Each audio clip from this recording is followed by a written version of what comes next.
नमस्ते। हमारे जीवन में अनेक व्यक्ति हमारे मित्र होते हैं और अनेक व्यक्ति हमारे शत्रु होते हैं। तो यह मित्र और शत्रु से जो जुड़ने का क्रम है ये कैसे प्रारंभ होता है, इस विषय को लेकर आज हम चर्चा करेंगे। इस विषय को समझने के लिए मैं आपके सामने एक श्लोक रखता हूँ जिसके माध्यम से हमें ये विषय स्पष्ट होगा। श्लोक है, न कश्चित् कस्यचिन्मित्रं न कश्चित् कस्यचिद् रिपुः व्यवहारेण मित्राणि जायन्ते रिपवस्तथा। यह श्लोक हितोपदेश नामक पुस्तक के मित्रलाभ प्रकरण में आया है। इस श्लोक की प्रथम पंक्ति का अर्थ है कि न कश्चित् कस्यचिन् मित्रं न कश्चित् कस्यचिद् रिपुः, अर्थात कोई व्यक्ति किसी का मित्र नहीं होता और कोई व्यक्ति किसी का शत्रु नहीं होता। लेकिन हम अपने जीवन में देखते हैं कि अनेक व्यक्ति हमारे साथ मित्रवत व्यवहार करते हैं और अनेक व्यक्ति हमारे साथ शत्रुवत व्यवहार करते हैं। तो श्लोक की यह पंक्ति ऐसा क्यों कह रही कि कोई किसी का मित्र नहीं होता और कोई किसी का शत्रु नहीं होता? तो इसका मतलब है श्लोक की प्रथम पंक्ति का आशय है कि जन्म से कोई हमारा मित्र नहीं होता और कोई किसी का शत्रु नहीं होता। जैसे हम अपने जन्म के बाद अपने जीवन में आगे बढ़ते हैं वैसे वैसे मित्र और शत्रु का व्यवहार चालू होता है। तो श्लोक की अगली पंक्ति कहती है, व्यवहारेण मित्राणि जायन्ते रिपवस्तथा, मतलब हमारे अपने व्यवहार से ही मित्र और शत्रु उत्पन्न होते हैं। तो यह प्रक्रिया है मित्र और शत्रु बनने की। तो अगले व्यक्ति के साथ हम कैसा व्यवहार करें, सबसे पहले तो हम यह समझ लेते कि व्यवहार कहते किसको हैं। व्यवहार का मतलब है हमें आपस में अपने वस्तुओं का, ज्ञान का, बातों का, विचारों का, भावनाओं का, सुख दुख का आदान प्रदान करना, इसी को हम व्यवहार कहते हैं। तो अब अगला व्यक्ति के साथ व्यवहार कैसे करें हम जिससे वो हमारा मित्र बने?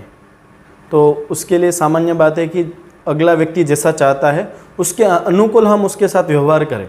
यदि उस व्यक्ति के प्रतिकूल हम व्यवहार करते हैं तो हमारा शत्रु होगा, और उस व्यक्ति के अनुकूल हम अपना व्यवहार करते हैं, जैसा वह चाहता है, जैसा हमारे से अपेक्षा रखता है वैसा व्यवहार करे तो वह हमारे साथ मित्रवत व्यवहार करेगा, हमारा मित्र होगा। तो ये भी ठीक है, लेकिन अब समझ में कैसे आएगा कि अगला व्यक्ति हमसे किस प्रकार के व्यवहार की अपेक्षा रखता है? यदि हमें पता होगा कि अगला व्यक्ति यह व्यवहार की अपेक्षा रखता है तभी तो हम उसके साथ ऐसा व्यवहार कर पाएंगे। तो पूरी 100% तो हम पूरी तरह नहीं जान सकते अगले व्यक्ति के वो कैसा व्यवहार की अपेक्षा रखता है, लेकिन 60-70% के आसपास हम जान सकते हैं। ये कैसे जान सकते हैं कि जैसा हम अपने प्रति दूसरों का व्यवहार अपेक्षित रखते हैं कि अगला व्यक्ति मेरे साथ ऐसा व्यवहार करे, मेरे साथ ऐसा आचरण करे, ठीक है, ऐसा ही हमें अन्य के प्रति करना चाहिए। हम अपने प्रति कैसा व्यवहार चाहते हैं?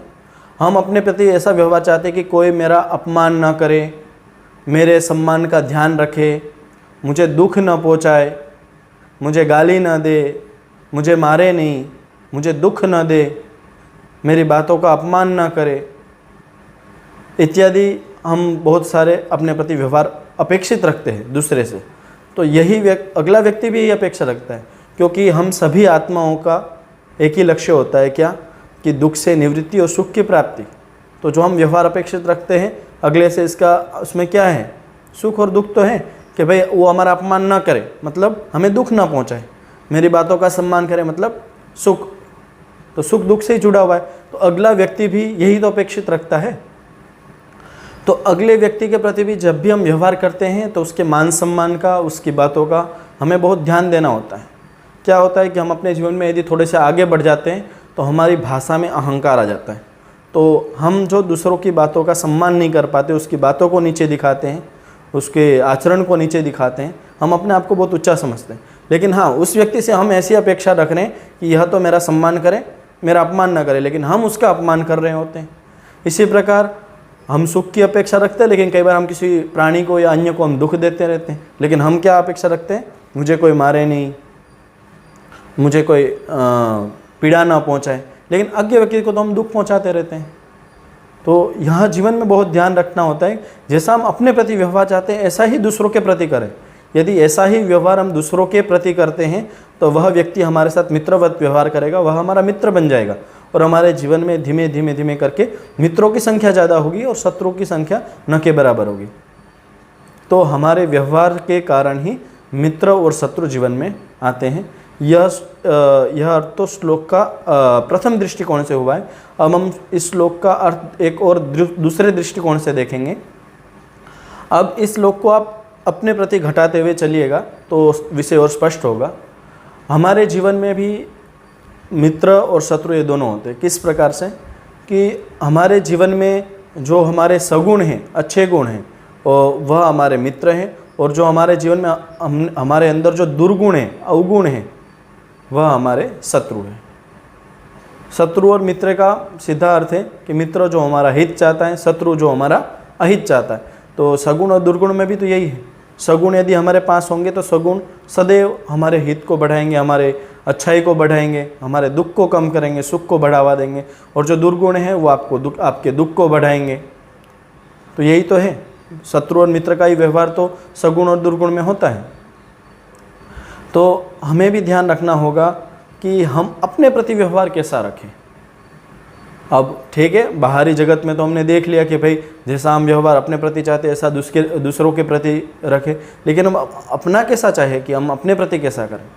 तो उसको समझने के लिए सबसे पहले आपको ये देखना होगा कि आत्मा क्या चाहता है। तो आत्मा यह चाहता है कि मैं सदैव सुखी रहूँ, दुखों से बचा रहूँ। यह उसकी इच्छा रहती है, अभिलाषा रहती है। लेकिन हम इसको समझते तो है लेकिन कर नहीं पाते। हम किसका सुख और दुख देखते हैं? मन का देखते हैं। हम मन तक ही सीमित हैं। हम अपने शरीर के लिए सुख और दुख की व्यवस्था देखते हैं, आत्मा तक नहीं पहुंच पाते। तो हम शरीर तक ही पहुंच पाते हैं, उसके कारण हमारा व्यवहार जैसा होना चाहिए अपने प्रति ऐसा हम नहीं करते। जैसा हमारा व्यवहार होना चाहिए कि हमें धर्म पर चलना है, धर्म मार्ग पर निरंतर चलना है, तभी आत्मा सुखी हो सकती है। लेकिन हम क्या करते हैं? अधर्म पे चलते हैं, क्योंकि हमने अधर्म में सुख दिख रहा है। तो हम कहाँ तक पहुँचे? शरीर और मन तक ही पहुँच पाए, आत्मा तक तो पहुँचे नहीं। तो हमने अपने प्रति व्यवहार गलत कर दिया। तो आप समझिए कि सगुण बढ़ेंगे कि दुर्गुण। यदि हम अपने प्रति व्यवहार अच्छा नहीं रखेंगे तो हमारे जीवन में भी दुर्गुण बढ़ेंगे। और यदि हम अपने प्रति व्यवहार अच्छा रखेंगे, हम आत्मा चाहता है कि सुख चाहिए, तो हमें धर्म मार्ग पे चलना होगा, शुभ कर्मों को करना होगा, श्रेष्ठ कर्मों को करना होगा, श्रेष्ठ आचरण को अपनाना होगा, तभी हम आत्मा से सुखी हो सकते हैं। तो यह प्रक्रिया अपने जीवन में हमें समझनी होगी कि हम अपने प्रति व्यवहार कैसा रखें। आप जैसे जैसे जीवन में स्वाध्याय करेंगे, चिंतन मनन करेंगे, अपना स्वयं का निरीक्षण करेंगे, तो आपको अपने प्रति आप जो व्यवहार करें इसका ज्ञान होगा।